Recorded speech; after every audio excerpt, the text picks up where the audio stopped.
कहानी एक लड़के की। 24 साल का लड़का जो सेठ के यहाँ पर नौकरी करता था। उसके माँ बाप इस दुनिया में नहीं थे। जिंदगी बड़ी परेशानी में चल रही थी। वो जाता था, रोजाना पैसे कमा करके घर आता था, खाना बनाता था, खाता था, सो जाता था। एक दिन उसने देखा कि एक बूढ़ा फकीर अपनी पीठ पर 3 ठेले लेके एक शहर से दूसरे शहर की ओर जा रहा था। वह काफी बूढ़े भी थे और काफी देर से वह यूं ही सफर कर रहे थे और आखिरकार कुछ दूर और सफर करने के बाद वह चलते चलते थक कर एक पेड़ के नीचे बैठ गए। तभी उनकी नजर एक नौजवान युवक पर पड़ी जो उसी रास्ते से जा रहा था और वह भी उसी दिशा में जा रहा था जिस दिशा में उन बूढ़े फकीर को जाना था। तभी वह लड़का उन बूढ़े फकीर के पास से होकर गुजरा। इस पर वह फकीर उस लड़के से कहते हैं, सुनो बेटा, क्या तुम मेरी थोड़ी सी मदद कर सकते हो? ये ठेला बहुत भारी है और मैं बूढ़ा हो चुका हूं। मैं ज्यादा समय तक इनका बोझ नहीं उठा सकता और मैं बहुत थक भी चुका हूं। तो क्यों ना तुम मेरे एक ठेले को ले लो और मुझे उस दूसरे गांव तक पहुंचा दो। इसके बदले में मैं तुम्हें 3 स्वर्ण मुद्राएं दूंगा। वह लड़का उन फकीर की सारी बातें सुनता है और उन फकीर से कहता है, कोई बात नहीं बाबा, मैं आपकी मदद करने के लिए तैयार हूं। कहिए आपको कहां जाना है? ऐसा कहकर उस लड़के ने उन फकीर का एक ठेला उठा लिया और अपने कंधे पर ले लिया।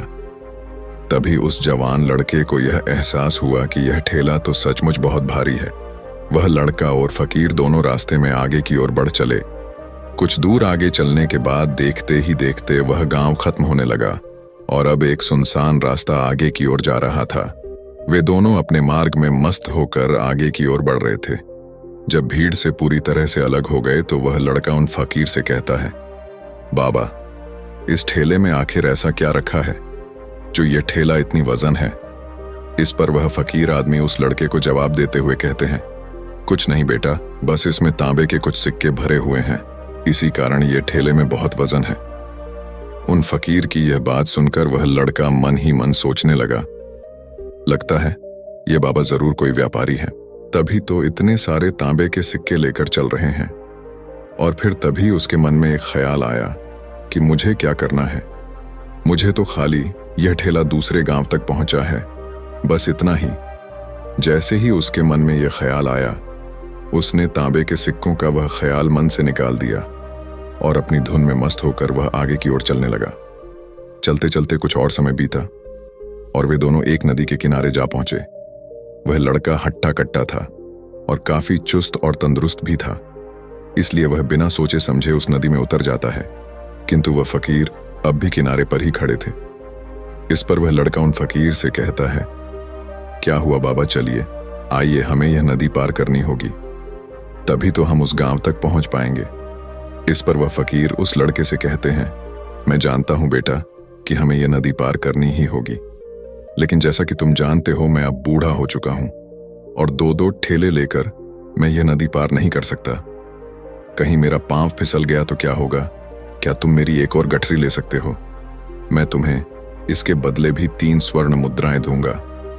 इस पर वह लड़का मुस्कुराते हुए उन फकीर से कहता है, बाबा, आप मुझे शर्मिंदा कर रहे हैं। यदि आप मुझे स्वर्ण मुद्राएं ना भी दें तो भी मैं आपका कार्य अवश्य करूंगा। मैं आपको उस दूसरे गांव तक जरूर पहुंचाऊंगा। इस पर वो फकीर मुस्कुराते हुए उस लड़के से कहते हैं, बेटा, तुम तो बड़े ही भले इंसान लगते हो। इतना कहकर उन्होंने वह दूसरी गठरी भी उस लड़के को थमा दी। उस लड़के ने जब वह दूसरी गठरी अपने कंधे पर रखी तो वह गठरी भी उसे बहुत ज्यादा भारी लगी, लेकिन उसने वहां पर कुछ नहीं कहा। जैसे तैसे उन दोनों ने नदी पार की। नदी पार करने के बाद बातों बातों में ही उस लड़के ने उन फकीर से कहा, बाबा, आखिर इस दूसरी गठरी में क्या है? ये गठरी भी बहुत वजन है। इस पर वह फकीर उस लड़के को जवाब देते हुए कहते हैं, बेटा, इसमें चांदी के सिक्के हैं, इसी कारण यह गठरी भी बहुत वजन है। उन फकीर की यह सारी बातें सुनकर अब उस लड़के का दिमाग तेजी से काम करने लगा था। वह यह सोच रहा था कि एक ठेले में तांबे के सिक्के हैं और दूसरी में चांदी के। ऐसा प्रतीत होता है मानो यह फकीर बाबा कहीं दूर से आ रहे हैं और उन्होंने अपनी सारी जमीन जायदाद बेचकर ये सारे सिक्के इकट्ठे किए हैं, तभी तो वह इतना धन लेकर चल रहे हैं। लेकिन वह लड़का उन फकीर से कुछ नहीं कहता और वे दोनों चुपचाप मार्ग में आगे की ओर बढ़ते चले जाते हैं। कुछ दूर आगे बढ़ने के बाद एक बार फिर एक सुनसान राह आती है। उस सुनसान रास्ते को देखते ही उस लड़के के मन में तरह तरह के विचार उत्पन्न होने लगे। वह यह सोचने लगा, अरे यह तो सुनसान जगह है। अगर मैं यह सिक्के लेकर यहां से भाग जाऊं तो यह फकीर मुझे कब तक दौड़ाएंगे। मुझे नहीं लगता कि मुझे कभी पकड़ पाएंगे और यहां पर कोई है भी नहीं जो इनकी मदद कर पाए। और वैसे भी ये बहुत सारे सिक्के हैं, मैं इनसे एक अच्छी दुकान खरीद सकता हूं, अपना नया व्यापार शुरू कर सकता हूं। और वैसे भी ये बूढ़ा फकीर अब इन पैसों का क्या करेगा, इससे अच्छा तो मैं ही इन्हें रख लेता हूं। वह लड़का यह सब बारे में सोच ही रहा था, तभी अचानक उसे खुद पर आश्चर्य हुआ। अरे मैं यह क्या सोच रहा हूं, ये फकीर बाबा न जाने कहां से आ रहे हैं और क्या खूच करके इन्होंने इतने सारे पैसे इकट्ठा किए होंगे। मुझे इनका फायदा नहीं उठाना चाहिए। नहीं नहीं, मुझे ऐसा नहीं करना चाहिए। उसने कुछ देर के लिए तो अपने मन के विचारों को काबू कर लिया, लेकिन कुछ देर बाद उसके मन के विचार उस पर देखते ही देखते हावी होने लगे। वह लड़का 2 ठेले लेकर उन फकीर के पीछे पीछे चल रहा था और कुछ दूर आगे चलने के बाद एक पहाड़ी आई। इस पर वह फकीर बाबा उस लड़के से कहते हैं, बेटा यह पहाड़ी मैं नहीं चढ़ पाऊंगा। मैं काफी बूढ़ा हो चुका हूं और मेरे घुटनों में भी दर्द रहता है।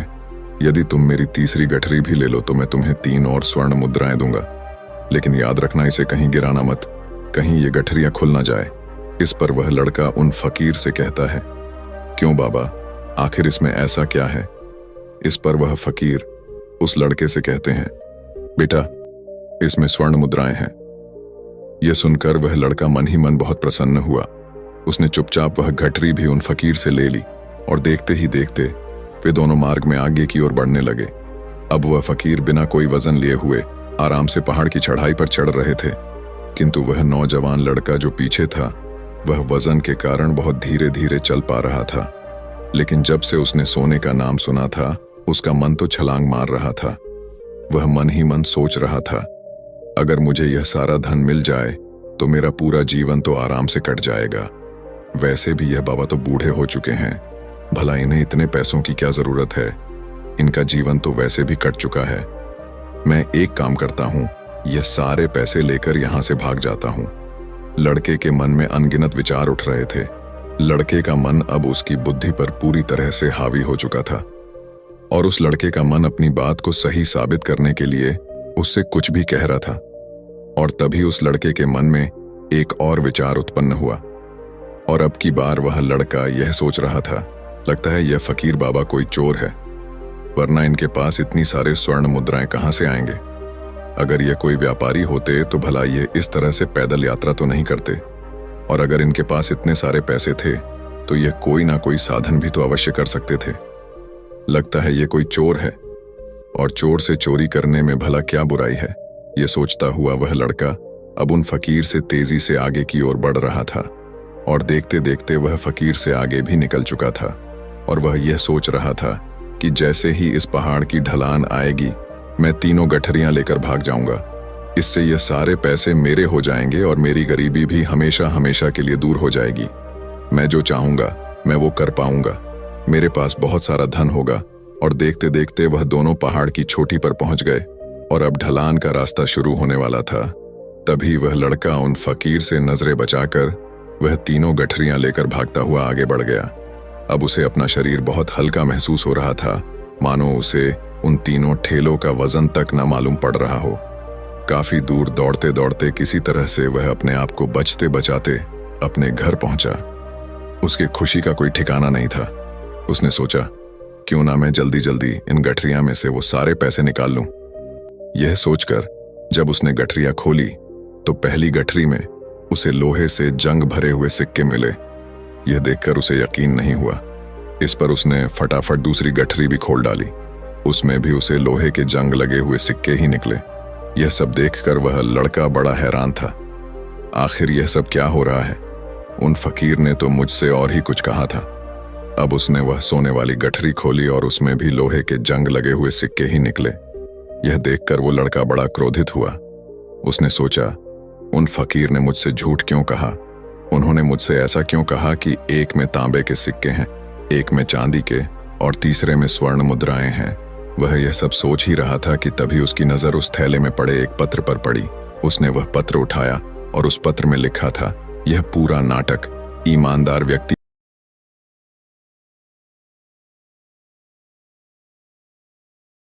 लिए रचा गया है और मैं इस राज्य का राजा हूं। मेरी कोई संतान नहीं और इसीलिए मैंने यह षड्यंत्र रचा है ताकि मैं अपने राज्य में किसी एक ऐसे ईमानदार व्यक्ति की खोज कर सकूं जो मेरे बाद इस राज्य का राजा बन सके और इस राज्य भार को संभाल सके। और इस राज्य का भार वही संभाल सकता है जो पूरी तरह से ईमानदार हो, जिसके मन में किसी प्रकार का कोई लालच ना हो। इतना पढ़ते ही वह लड़का जोर जोर से चिल्लाने लगा। वह सर पकड़कर बैठ गया। वो यह जानता था कि यदि वह अपने मन के विचारों पर काबू कर लेता तो उसका जीवन संवर सकता है, लेकिन वह अपने मन के विचारों पर काबू नहीं कर पाया। दोस्तों, महात्मा बुद्ध कहते हैं कि मन ही सब कुछ है। आप जो सोचते हैं वही बनते हैं। इसलिए आपका सबसे बड़ा दुश्मन भी आपको उतना नुकसान नहीं पहुंचा सकता जितना कि आपके मन के यह अनियंत्रित विचार पहुंचा सकते हैं। महात्मा बुद्ध कहते हैं, अपने भीतर ध्यान से देखो। हमारे भीतर जो विचार चल रहे हैं वही विचार शब्द बनते हैं और शब्द कर्म के रूप में प्रकट होते हैं। बार बार दोहराने पर कर्म बर्ताव में बदलता है और धीरे धीरे समय के साथ बर्ताव चरित्र में परिवर्तित हो जाता है और यही चरित्र हमारे भाग्य का निर्माण भी करता है। इसलिए हमें हमेशा अपने विचारों के प्रति सजग होना बहुत आवश्यक है। हमें जागरूक होना बहुत आवश्यक है। हमें यह जानना जरूरी है कि हमारे मन में किस प्रकार के विचार आ रहे हैं। आगे महात्मा बुद्ध कहते हैं कि कमजोरी हमेशा छोटे विचार से शुरू होती है।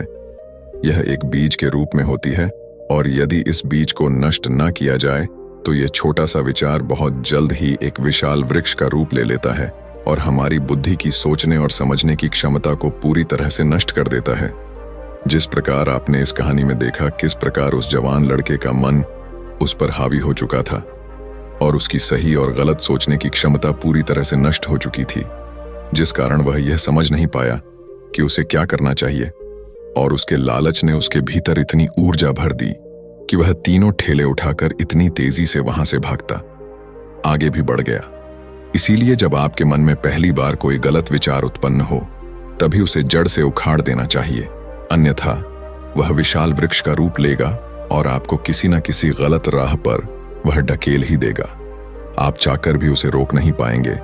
लेकिन अब आपके मन में यह प्रश्न उठ रहा होगा कि हम भला अपने मन के विचारों को कैसे नियंत्रित करें।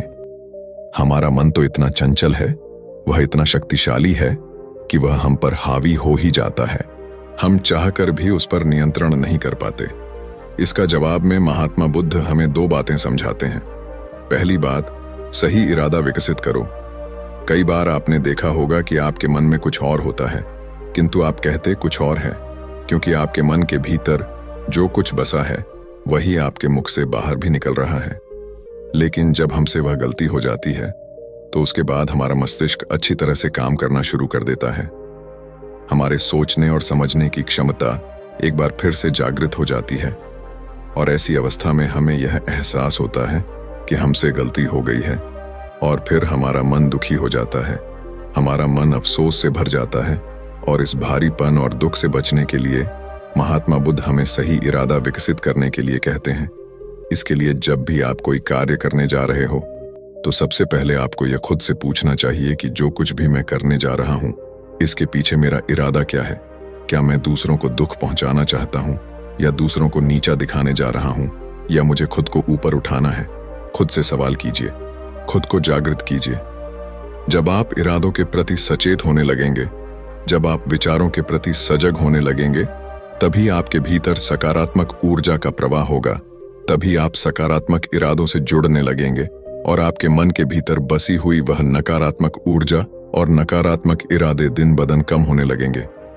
परंतु याद रहे, आपको यह हर रोज करना होगा और आपको यह हमेशा ध्यान रखना होगा कि आपको केवल अच्छा सोचना है। आपके इरादे हमेशा अच्छे होने चाहिए, तभी आप दुख और तकलीफों से बच सकते हैं। अन्यथा आप इसी तरह से दुख और तकलीफों में घिरे ही रहेंगे और आप कभी इससे निकल नहीं पाएंगे। दूसरी बात, मन के प्रति सजगता विकसित करो, जिससे आपका मन देखते देखते शांत होगा और आपके मन के भीतर बसी हुई वह नकारात्मक ऊर्जा, नकारात्मक विचार खत्म होने लगेंगे और आप शांति की ओर आगे बढ़ेंगे।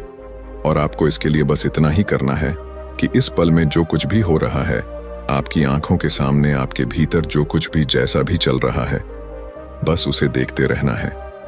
अपने मन के अच्छे बुरे विचार, अपनी भावनाएं और अपनी यादों पर बिना प्रतिक्रिया दिए उन्हें केवल देखते रहना है, जिससे आपके मन के सारे विचार देखते ही देखते खत्म होने लगेंगे। आपका मन खाली होने लगेगा और आप नकारात्मक विचारों से, न सोच से बच सकते हैं और आप इन दुख और तकलीफों से भी दूर रह सकते हैं। इसीलिए महात्मा बुद्ध कहते हैं, जो स्वयं को देखता है वही सबसे बड़ा तपस्वी है। अर्थात जो अपने मन में चल रहे उन विचारों को बिना प्रतिक्रिया दिए हुए केवल देखता है और उन पर कोई भी प्रतिक्रिया नहीं करता, बस उन्हें देखता और समझता है, वास्तविकता में वही मन पर नियंत्रण भी कर सकता है और वही अपना जीवन सुखी और खुशहाली तौर पर जी सकता है। इसलिए यदि आप भी अपने जीवन को सुखी और खुशहाल बनाना चाहते हैं, तो आपको सबसे पहले अपने मन पर नियंत्रण साधना ही होगा। अपने मन को खाली करना ही होगा। अपने मन के विचारों के प्रति आपको सजग होना ही होगा। दोस्तों, उम्मीद है कि आपने आज की इस वीडियो से जरूर कुछ ना कुछ सीखा होगा। तो इस वीडियो को लाइक और अपने दोस्तों के साथ शेयर भी जरूर कीजिएगा और हमें ऐसे ही सपोर्ट करने के लिए चैनल को सब्सक्राइब और घंटी बटन को जरूर दबा दीजिएगा। चलिए मिलते हैं फिर अगली वीडियो में। तब तक के लिए अपना ख्याल रखें। धन्यवाद और नमो बुद्धाय।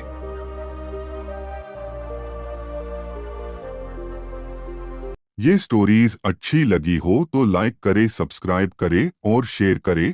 Thanks you for watching this video.